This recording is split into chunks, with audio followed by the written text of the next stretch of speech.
Aisling Dolan. Garmagat, and thank you to Minister Donnelly for being here about this bill.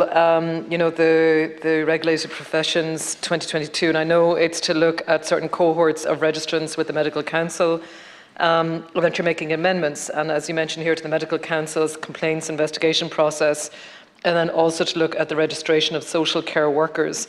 I suppose the queries that I've received, and if I might raise, were really just around CORU and physiotherapists coming from the UK to here.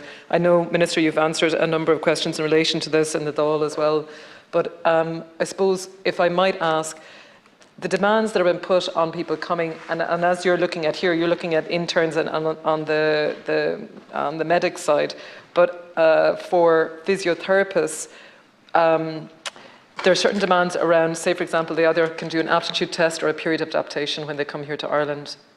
If the course that they've done in the UK does not meet the requirements of CORU as it is here now.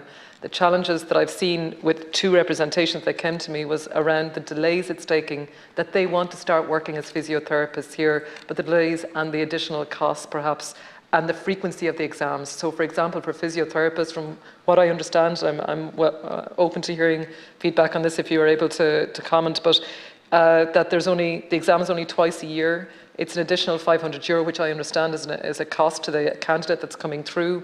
And then if they do this aptitude test, that's one aspect of it, on top of the actual exam, I think, which is €400, but it only happens once or twice a year. And then if they choose to do a period of adaptation, the reason for that, from what I understand now, and again, on this particular case, was just that there wasn't sufficient cardiorespiratory clinical expertise through their placements in the UK. And they were then advised to go back to the UK to do that placement there because they were unable to find that placement and time within a hospital to do that here. In other words, a place within a hospital to complete that specific part of what was required. It's just that it's only a couple of cases that have arisen with me. It's just that I know we need as many healthcare people as we can. Just if there's any ways to review or maybe just to see in terms of the process, particularly around physiotherapists, very much appreciated. And thank you for your time. Thanks again, Clearlook.